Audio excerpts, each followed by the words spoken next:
Bom dia, boa noite, boa tarde, seja lá a hora que você estiver ouvindo. O meu nome é Ana Vitória Cavalcante e esse é o podcast Feminismo e Marxismo, do Esquerda Diário e do Põe Rosas.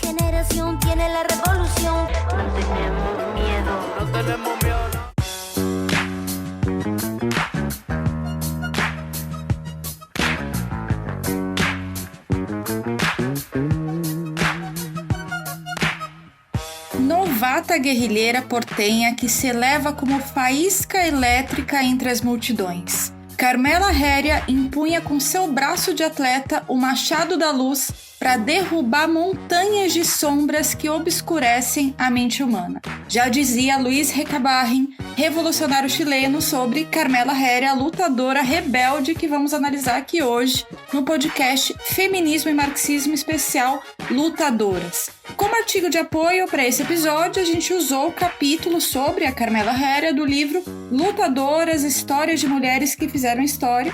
É um artigo da Ana Lopes e da Virgínia Andréa Penha.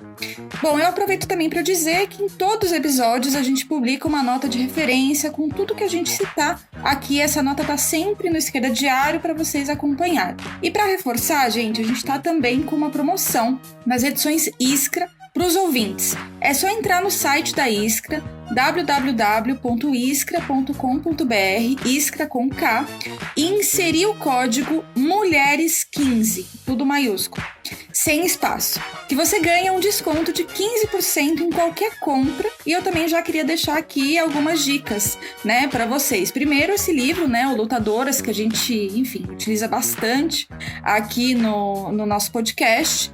E também a terceira edição do livro Pão e Rosas, Identidade de Gênero e Antagonismo de Classe, da Andréa Datri, né? A gente está publicando agora a terceira edição, vai ter um prólogo aí, assinado pela nossa querida Maíra Machado. E a gente também começou a pré-venda do livro Nós, Mulheres, o Proletariado, da companheira Josefina Martinez. Eu vou falar um pouquinho mais desse livro no final do episódio.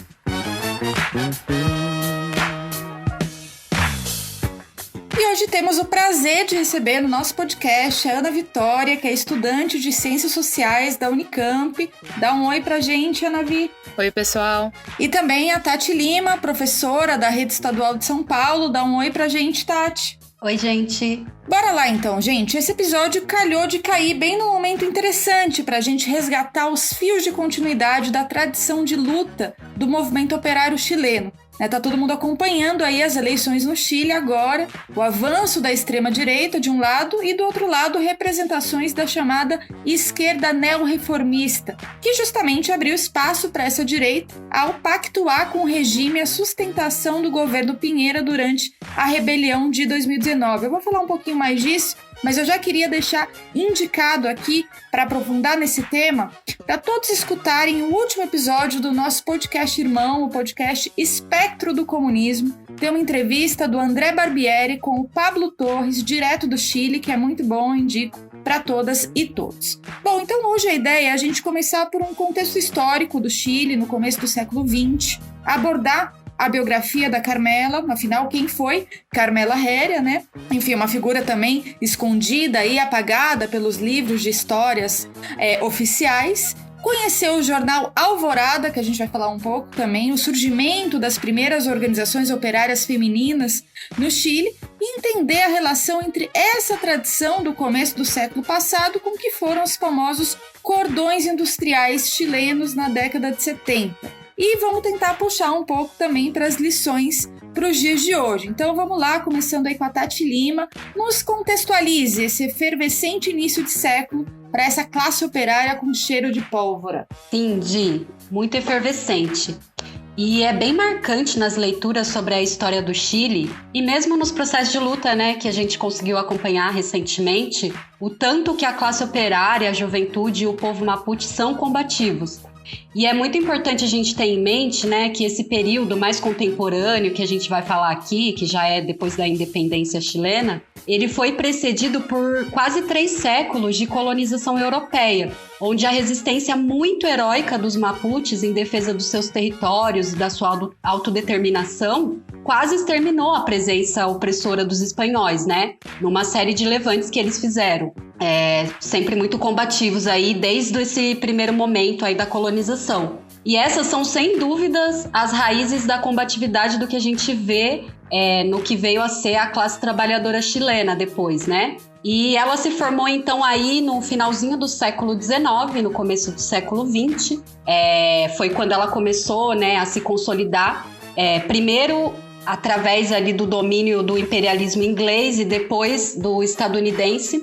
Esse domínio imperialista significava que a economia e os rumos do país tinha que obedecer às necessidades do grande capital, né? Os principais recursos, por exemplo, se destinavam à exportação, como era o caso da mineração.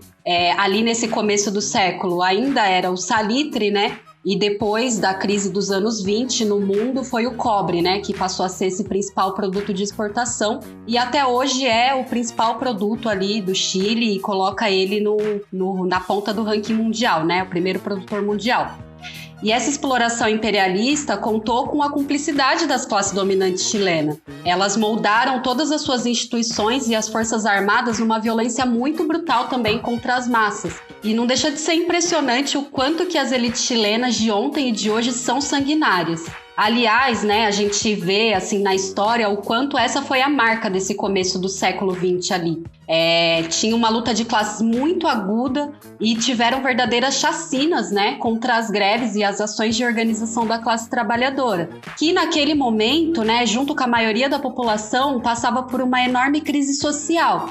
E essa crise social ela foi consequência de uma urbanização que foi bastante acelerada, por um lado, né, com vários problemas sociais ali, falta de moradia, uma mortalidade infantil altíssima, entre outras questões. E, por outro lado, uma superexploração também desses capitalistas, mas os trabalhadores não aceitavam isso passivamente, não. Muito pelo contrário. E a gente pode ver, né, que esse espírito insurreto, nas diversas greves que teve ali no começo do século, foi muito marcante. Inclusive, no ano de 1907, ali no norte do país, vários trabalhadores das salitreiras começaram a lutar por salários dignos. Tem nesse livro Lutadoras, né, que a gente está usando como base, tem referências a mais de 40 mil operários paralisados ali no norte do país naquele ano. E uma parcela bem significativa marchou até a cidade de Iquique, onde o governo respondeu de maneira totalmente sanguinária, convocando barcos de guerra e o exército e matando a sangue frio mais de 3.600 trabalhadores que estavam abrigados numa escola lá, a Escola de Santa Maria. Esse é um episódio bem conhecido assim, da história do Chile e mostra esse nível de brutalidade, né, das classes dominantes. E esse episódio tão terrível também mostra o quanto a burguesia desse país tinha medo e teve que se afirmar, tentando por todas as vias reprimir a força da classe trabalhadora, que buscava dar resposta, né, para esses problemas sociais aí dessa formação do começo do século e não confiava nos patrões para isso, né? E isso também se mostra no fato de que eles construíram muitas organizações de luta, de solidariedade e ajuda mútua, né? Parecido com as ligas operárias, que aqui no começo do século a nossa classe operária brasileira também formou, e as organizações que chamavam mancomunais foram as principais, justamente porque elas tinham uma capacidade de articulação territorial, né? Organizando ali os diversos trabalhadores, tanto por grêmio, quanto a nível provincial e também a nível nacional. Não, muito bom, uma classe operária realmente eletrizante, né? Bom, sem isso não dá pra gente entender quem foi a Carmela Heria, né, a nossa personagem aí de hoje. Então vai lá, Ana Vi, conta pra gente um pouco, depois desse contexto todo aí que a Tati já colocou, quem foi essa lutadora? Então, Diana, eu queria primeiro agradecer pelo convite, é minha primeira vez aqui no podcast, eu tô muito feliz de estar com você, com a Tati, pra gente falar sobre essa lutadora que, deixa muitas lições pra gente nos dias atuais. E, assim, eu vou falar um pouco sobre a biografia, né, da Carmela Heria. Ela nasceu na província de Valparaíso, que é uma província litorânea do Chile, no dia 16 de julho de 1886. Ela era caçula de 3 irmãos, ela era filha também de um agente de polícia conhecido na época pelo seu trabalho intelectual. E com 19 anos, ela começou a trabalhar como tipógrafa na litografia Dillard, né, na sua cidade natal de Valparaíso. E assim, tão nova, ela começou a desenvolver o primeiro jornal operário feminista. Tipo, só isso. E ele se chamava Alvorada. e que foi publicado entre 1905 e 1907. E na primeira edição do jornal, em setembro de 1905, a Carmela colocou de forma clara quais eram os propósitos da criação do jornal, que nasceu, segundo ela, com o único e exclusivo objetivo de defender a classe proletária e, mais em particular, as humilhadas trabalhadoras. E é com essa perspectiva, assim, que a Carmela vai atuar no movimento sindical, e foi pela sua militância sindical e também por se recusar a parar de publicar no Alvorada que ela vai ser expulsa da fábrica onde ela trabalhava, assim. Com essa trajetória, né, marcada pela combatividade dela, que ela vai ser marcada pela luta contra a exploração capitalista, sempre ligando isso à libertação das mulheres pelas amarras da opressão. E com as suas falas que incendiavam multidões, como nos atos do 1º de maio, ela batalhou pela necessidade da organização, solidariedade e unidade ativa da classe trabalhadora, sendo uma das principais pioneiras na tradição do feminismo operário, né, que articula a luta pela reivindicação do gênero e da classe. E a Carmela também utilizou muito o jornal como uma verdadeira tribuna, como instrumento da classe trabalhadora, a expressão do papel das mulheres na relação, de exploração dentro do capitalismo, e levando à frente muito que a emancipação das mulheres não podia ser separada da luta pela emancipação da classe operária de conjunto, contra o jugo e a miséria capitalista, assim. E dessa forma, ela sempre defendeu que as mulheres levassem à frente a luta pelas melhores condições de trabalho, mas também defendendo seu desenvolvimento intelectual, mas também resgatando muito profundamente toda a história das trabalhadoras, das mulheres que fizeram história. Exatamente. Como falou a Ana Vi, apenas isso fez Carmela Herria, o primeiro jornal feminista, operário. Aí a gente vai falar um pouco mais disso agora que, enfim, minimamente entender esse contexto histórico do começo do século XX no Chile, entender um pouco alguns aspectos da biografia da Carmela. Então eu queria comentar um pouquinho mais sobre esse jornal Alvorada. A Ana Vi já introduziu aqui, mas enfim, um jornal que ele foi publicado de 1905 a 1907 e é sem dúvida uma experiência muito interessante, né? Porque foi justamente um jornal feminista com esse viés de classe, né? E teve também como colaboração a participação de lutadoras destacadas, né? Lutadoras operárias aí muito destacadas na época, como a Heloísa Jurita de Vergara, a Esther Valdez de Dias, além do próprio Luiz Emílio Recahaben, que eu citei no começo, né? Que foi do PC chileno. E foi justamente no contexto de fortes lutas sociais, organização do movimento operário, até de greves selvagens, enfim, obviamente de repressão e assassinatos também contra os operários, que justamente um grupo de mulheres trabalhadoras da área da costura e da área têxtil se organizaram buscando encarar essa dupla condição, né? Seu lugar de classe como trabalhadora e sua posição de gênero como mulher.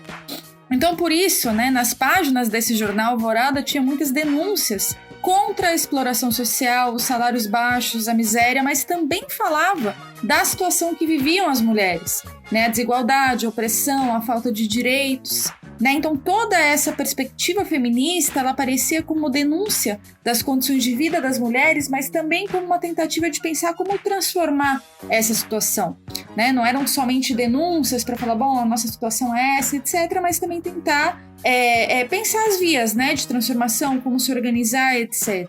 Né, para usar aqui as próprias palavras de uma das publicações desse jornal, ele se propunha lutar pelo adianto moral e intelectual da mulher operária e também pelos nossos irmãos em sofrimento. Né, vejam que aqui não tinha uma perspectiva separatista da luta das mulheres, mas de unidade entre homens e mulheres de uma mesma classe, ainda que no próprio jornal elas debatiam também com os companheiros homens que não davam muita atenção para a luta das mulheres. Eu vou comentar brevemente sobre isso. Né, então, era justamente um jornal que enfocava quem era o inimigo central das mulheres quando falava que a mulher ela deveria tomar partido na luta entre o capital e o trabalho, né? Ou seja, uma luta anticapitalista. Isso era extremamente avançado, né, para esse momento aí no Chile, né? E essa iniciativa de organizar as trabalhadoras, fazer um jornal feminista, né? Enfim. E o jornal também colocava como objetivo que a mulher algum dia chegue ao grau de adianto do homem, que tenha vontade própria e se emancipe do pesado jugo das crenças que a oprimem e seja uma consciência independente, completa. Né? Ou seja, era um jornal extremamente progressista, né, do ponto de vista da luta das mulheres, porque não somente aliava a luta de classe com a luta das mulheres, mas fazia isso desde uma perspectiva de enfrentamento ao capitalismo e a busca de uma verdadeira emancipação das mulheres, né? E aí, nas palavras da Carmela, ela falava o seguinte: desejo que se acabe a desigualdade social, desejo que, juntamente com as mesmas liberdades, se emancipe a mulher de todas as imposições e preconceitos odiosos.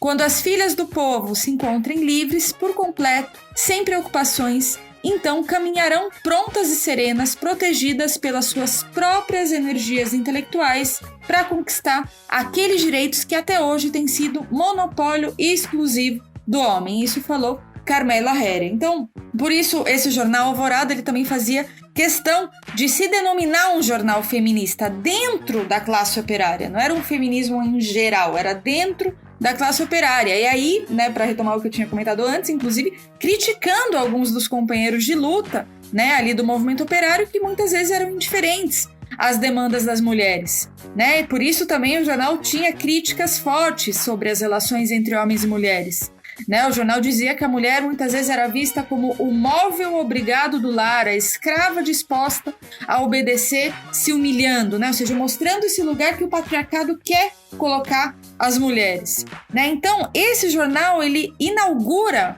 a tradição de uma espécie de feminismo operário, né, articulando as demandas de gênero e de classe no Chile, como a própria Ana Vi já tinha colocado, mas aí eu já deixo um novo gancho para a Ana Vi de novo, justamente para a gente entender, né, esse contexto de surgimento das primeiras organizações operárias femininas no Chile, que é muito importante e muito interessante. A história da Carmela por esse aspecto, né? Sim, Diana.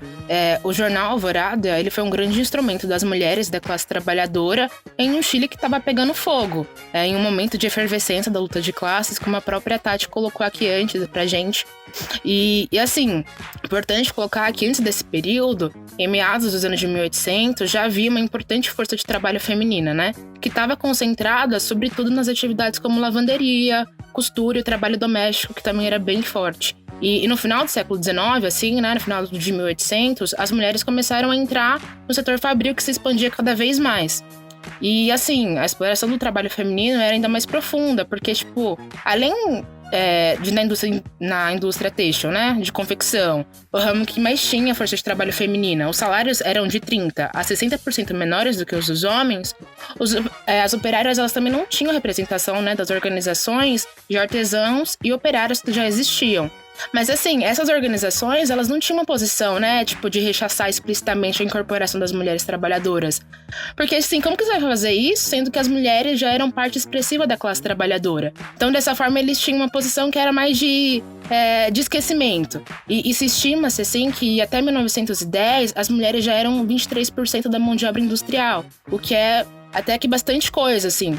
E a primeira organização feminina vai surgir no dia 13 de novembro de 1887, com o nome de Sociedade de Operárias de Valparaíso, pelas costureiras da oficina da Casa Gunter. Essa organização, né, que tinha como exemplo as sociedades operárias que já estavam ali, né, que já existiam, ela era presidida por uma jovem operária que se chamava Micaela Cárceres de Gamboa.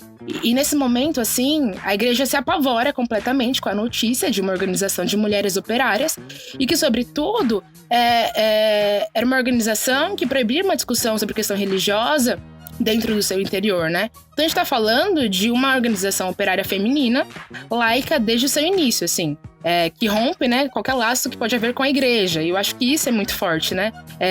E por esse motivo, inclusive, que a igreja vai respaldar a criação do que vai se chamar Sociedade Católica de Operárias, que vai ser uma organização que nasce para se contrapor à sociedade laica, né? E assim, no ano seguinte, né, em 1888, vai ser fundada a Liga de Sociedades Operárias de Valparaíso, onde a organização feminina laica, né, a Sociedade de Operárias de Valparaíso, vai ser uma das 15 que integram, né, essa liga, incluindo também uma mulher na sua direção, assim. E olha que forte. E o exemplo das operárias costureiras de Valparaíso começa a se estender rapidamente. Tipo, um mês depois, né, tipo, em dezembro de 1887, né, um mês depois da criação da Liga Operária, da Sociedade Operária de Valparaíso, as operárias da confecção na cidade de Santiago vão formar uma sociedade de socorros mútuos, que alguns meses depois, em 1888, é fundada a Sociedade de Socorros Mútuos Emancipação da Mulher, que buscava trabalhar pelo bem-estar, o progresso e a cultura da mulher no Chile.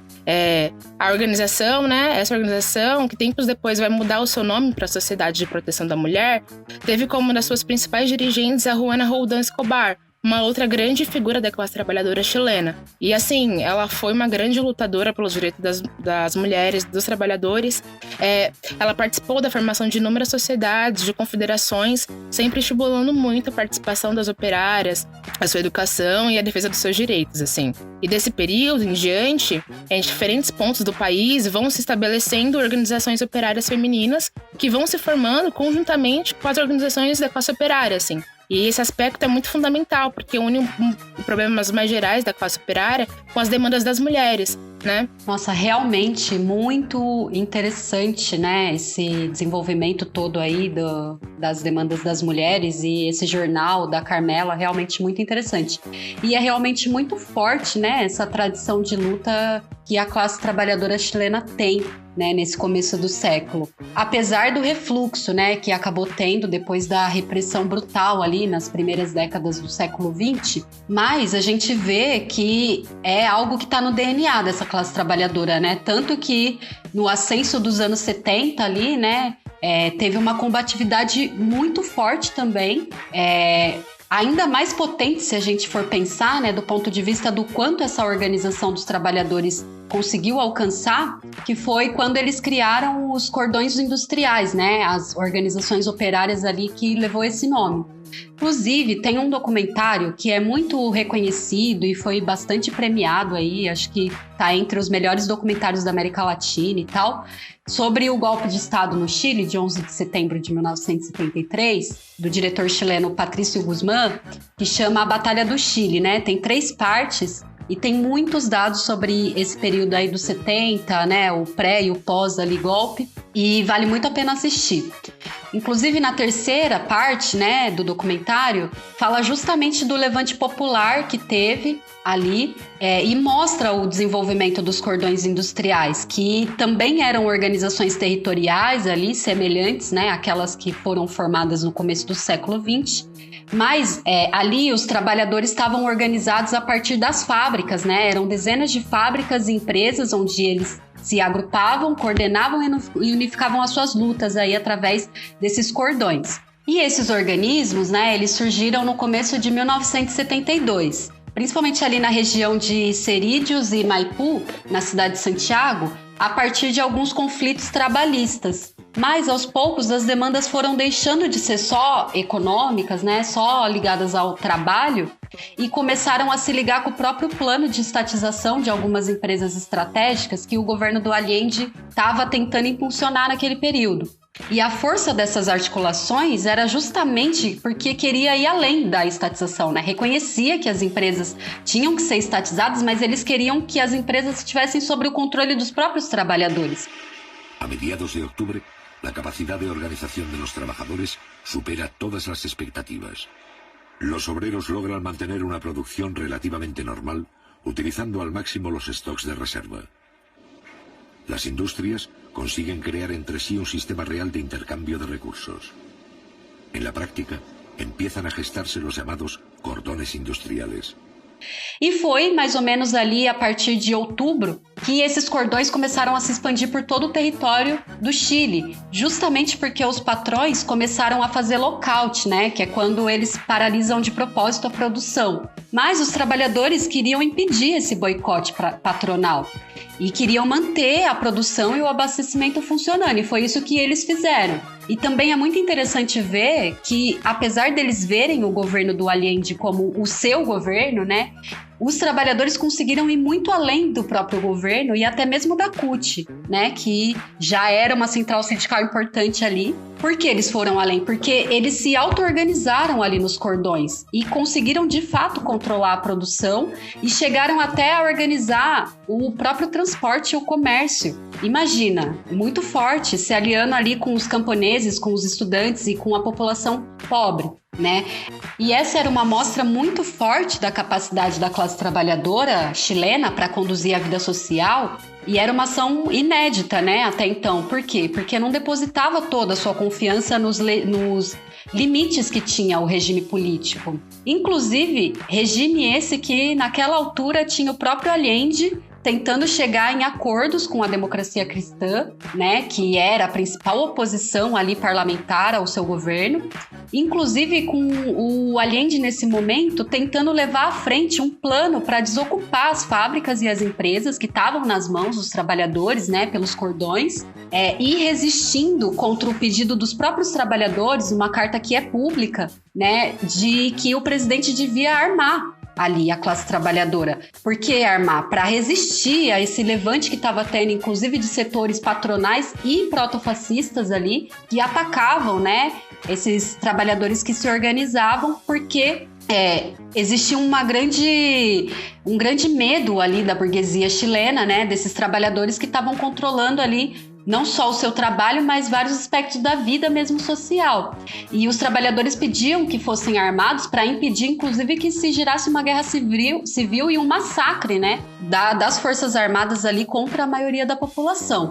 Mas o Allende não deu ouvidos, ele seguiu insistindo na estratégia parlamentar falida, né, até que ele ficou encurralado, que é o que a gente conhece aí do que foi o próprio golpe, né, do dia 11 de setembro de 73, quando esse golpe de Estado foi apoiado pela burguesia chilena e pelo imperialismo estadunidense, que inclusive estava com uma frota naval a postos, pronto para invadir o país se eles achassem que era necessário, né? Tudo isso em nome de impedir uma saída revolucionária dessa situação, né? Que os cordões, inclusive, foram um ponto alto de apoio, mas que acabou sendo sufocada por esse golpe e por toda a brutalidade que veio a ser depois a ditadura do Pinochet ali.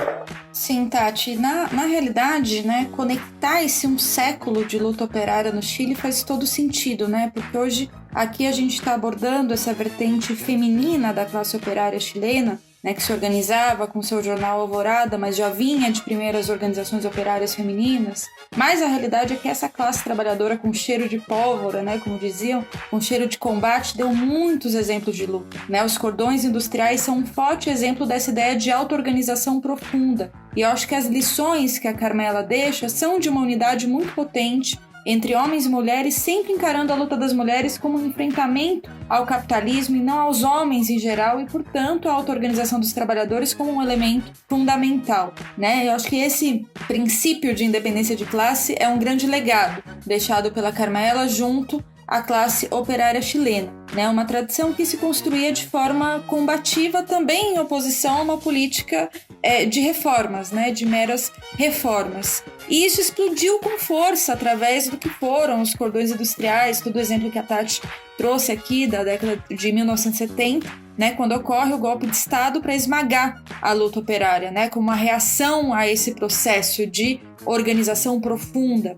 dessa classe operária chilena. E são muitas lições desse processo, né, que enfim não dá para a gente abordar tudo aqui nesse episódio, mas uma que eu acho que é possível apontar é a necessidade de que a classe operária se organize não somente nos sindicatos, em comitês ou se auto-organize, né, mas também possa construir um instrumento político, né, que seria, no caso, um partido revolucionário que reúna o melhor da vanguarda operária, mas também suas lições, suas derrotas, e assim prepare muito melhor os momentos de vitória onde o Estado capitalista vai se organizar para nos derrotar até o final, né? E, inclusive, frente a essas políticas de pacificação e confiança na burguesia, como foi o caso do Allende, que a Tati já citou aqui algumas vezes, né? Ou seja, é um cara que colocou o Pinochet dentro do seu próprio governo, né? Ou seja, esse tipo de política termina em grandes tragédias e sua história já vem mostrando. Né? E hoje, depois de tantos levantes no Chile, se a gente for falar da história recente, a gente vai lembrar da revolta dos pinguins, né? Os secundaristas com aqueles uniformes típicos chilenos, né?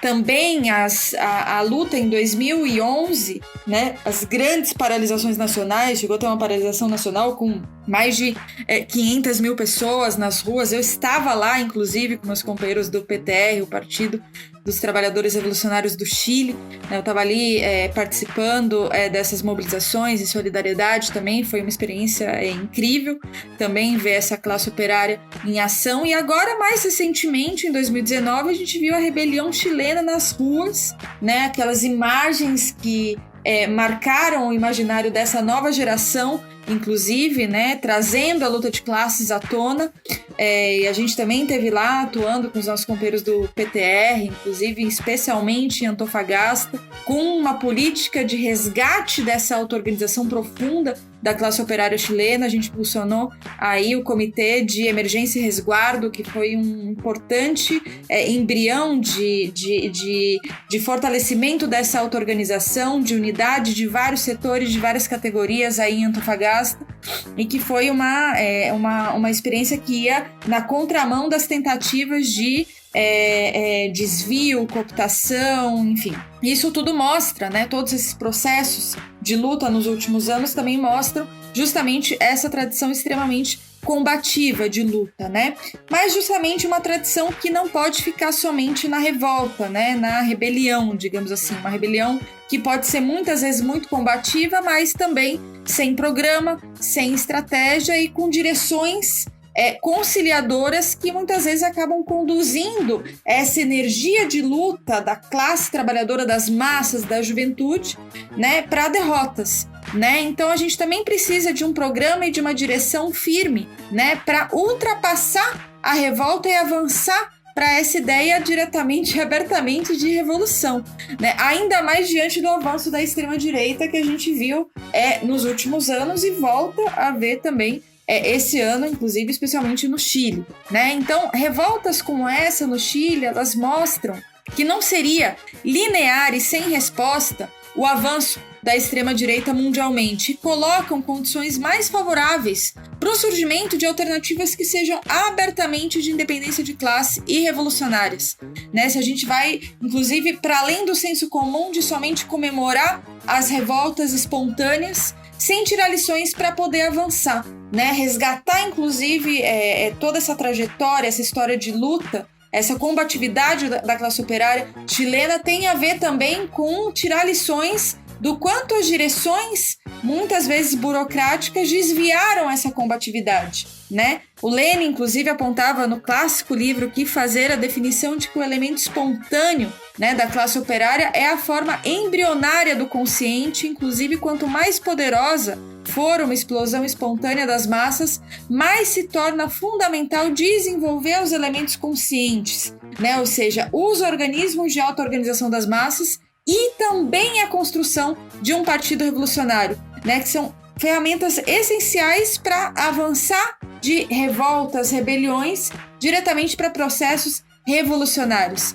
né? Esse problema ele se coloca ainda mais atual quando a gente vê que muitas vezes o peso da ação de massas nas ruas, né? Bom, todo mundo lembra, né, das exuberantes cenas de enfrentamento no Chile em 2019, marcou aí toda uma geração. Também terminam reforçando a ilusão de que esses processos disruptivos de enfrentamento poderiam por si só impedir o controle burocrático ou as posições reformistas, ou até mesmo evitar os desvios, né? Só pelo fato de você estar ali lutando nas ruas, as massas estão lutando, tão combativas, tão decididas, estão se enfrentando com a polícia, como se isso em si mesmo fosse um antídoto para os desvios, né? Tanto para desvios eleitorais quanto institucionais, etc., que terminam na prática mantendo a sociedade tal como ela é, ou seja, não permite avançar para um processo abertamente revolucionário de questionamento da propriedade privada, para dar espaço a um governo de trabalhadores de ruptura com o capitalismo. Mas justamente,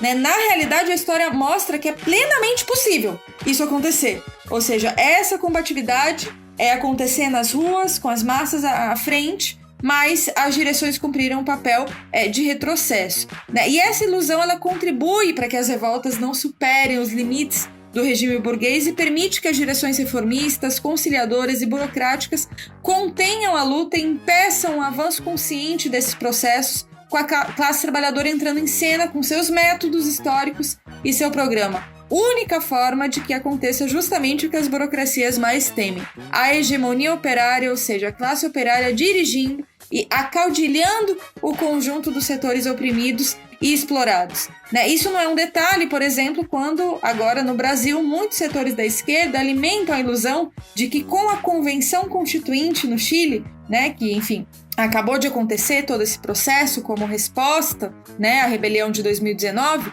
com essa convenção já teria terminado o regime de Pinochet, né? Quando na realidade essa convenção constituinte foi um organismo para desviar a luta espontânea das massas para o interior da velha institucionalidade dos poderes constituídos e herdados do próprio pinochetismo, né? Ou seja, uma convenção que funciona sem dissolver nenhum dos poderes atuais e sem achar um problema o fato de não poder decidir sobre a soltura aos presos políticos das manifestações, que inclusive continuam presos, né? Então a gente também aqui exige a liberdade dos presos políticos da rebelião de 2019. Bom, dessa forma, inclusive, para fazer um comentário, se já acabou o regime do Pinochet, então o combate às burocracias não seria necessário. Mas justamente o que a gente está vendo agora, né? É justamente a ascensão de uma extrema-direita bolsonarista, né? Com o Cast, né? Que é o candidato da extrema-direita à presidência no Chile, que também é resultado de toda essa política de desvio que partidos também como a Frente Ampla do Boric levaram adiante, né? Tudo isso está mais desenvolvido naquele episódio do podcast Espectro do Comunismo que eu comentei brevemente, mas eu não poderia deixar de comentar aqui no calor desses debates, né? Então é também por isso que no enfrentamento à extrema-direita a gente precisa resgatar a tradição combativa e de independência de classe da classe operária chilena e não embarcar em novas experiências reformistas que vão, de ano em ano, consolidando o caminho para a extrema-direita e também para a direita se reerguerem. Por isso, retomar a experiência dos cordões industriais, das primeiras organizações operárias no Chile, da Carmela Herre, a nossa lutadora de hoje, para pensar também hoje uma luta independente dos trabalhadores com as mulheres trabalhadoras à frente.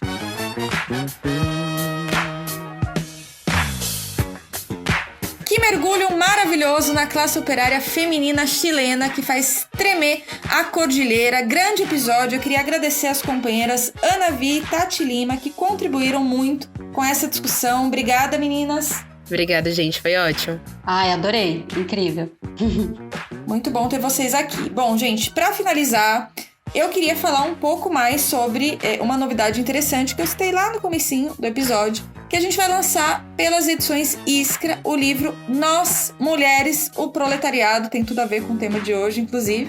É um livro escrito pela Josefina Martinez, do Estado espanhol, nossa companheira também do Pão e Rosas. Esse é um livro sobre greves operárias com as mulheres trabalhadoras à frente, e a gente quis publicar aqui no Brasil para recuperar essas histórias de resistência e das lutas pela emancipação das mulheres junto a todos os oprimidos, difundindo debates cruzados por gênero, classe, raça e imigração, mostrando que a história das lutas das mulheres é e sempre foi repleta de lições estratégicas para o proletariado mundial. Bom, a edição em português vai ter um prefácio escrito por mim, pela nossa companheira Letícia Parks, que também vai escrever um capítulo inédito para essa edição, falando sobre a luta das mulheres negras no Brasil. A gente também vai ter a honra de ter a importante contribuição da professora Silvana Mara, do Serviço Social da Universidade Federal do Rio Grande do Norte, que vai escrever a 4ª capa do livro. E assim, gente, tá incrível o livro, com ilustrações da Emma Glasgow, tá com preço promocional,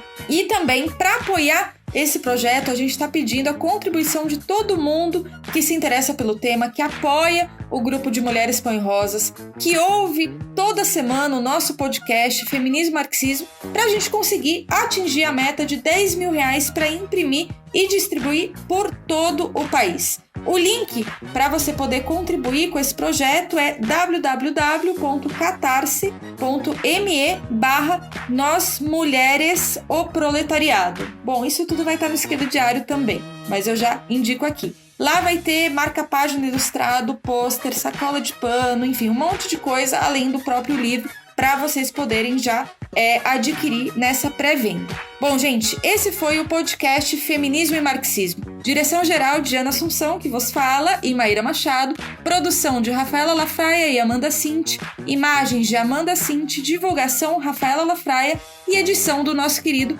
Tiagão Mauá. Me acompanhem pelo Instagram de Ana Assunção. Mandem comentários, sugestões, críticas. E acompanhem também no Instagram do nosso podcast Feminismo e Marxismo.